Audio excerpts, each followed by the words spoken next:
welcome back to Tech Garage, presented by RockAuto.com. Now, what if I told you your car had to be better than your local weatherman? Well, it does. It actually has to measure the temperature, the actual density of the air, and how much is going through.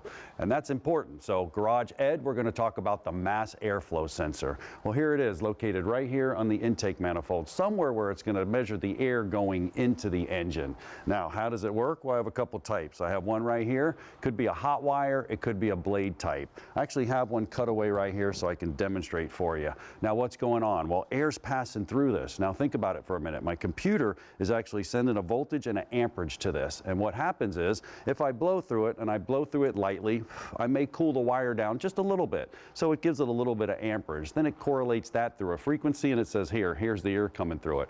But what if I kind of spit and blow through it real hard? Well, that's dense, cold air, so it has to put more amperage to heat it up. Once it heats it up, it knows that air, it knows the temperature of the air, and it knows the density of the air. Why? Well, precise fuel mixture, that's what it is. I'm going to go ahead and fire up the board so we can see it in action. So once I fire this thing up, it's going to measure it as it's coming in. And if you look over at the screen right over here, on the left side it actually has frequency, because the computer itself, well, it can't reach out and touch the air. It uses those electrical signals and it actually converts it over for that fuel mixture. Now the real cool part is the right side of the screen over there. You see that? It's grams per second. How much air is actually running through? In an idle, there's not much. So what do? Well, we crack the throttle. And when we open up the throttle, you can see the grams per second start to rush up. It's going through, it knows that engine's sucking in a ton of air, and it mixes the fuel appropriately. That's really cool. The key is, though, is keeping those things clean. And let me tell you a little story. Here in Florida, we got love bugs, and love bugs, they get trapped in there and they go through and they actually get on that hot wire.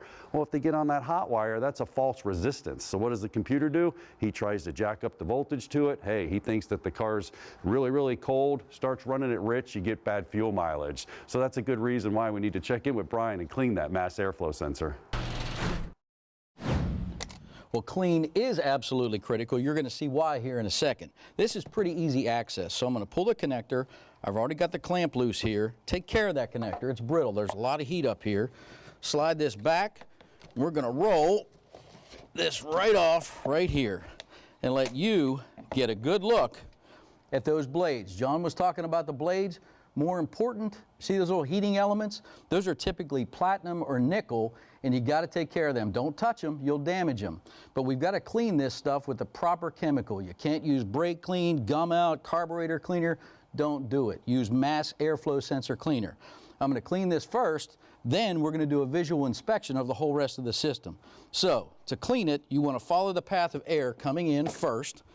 Get your rag on the backside so you absorb everything.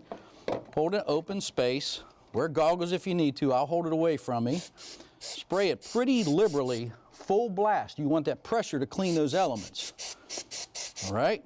We're going to let that sit for just a second while we inspect the rest of the system. So, keep in mind, man, this is the introduction to power for the computer. If the mass airflow sensor doesn't give you a go, the rest of the sensors aren't going to let you go. The computer's not going to give you the power equation that you want.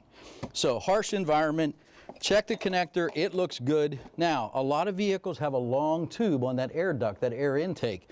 That's a lot of opportunity for unmetered air, unmeasured air by this guy to get in. So check that whole duct work, inspect it for cracks, anything that's broken. I'm looking down in there, it looks really good. This one's short, so not a big deal. So I think we're good. We're gonna get this guy cleaned up, get this all buttoned back up, and we're ready to roll down the road.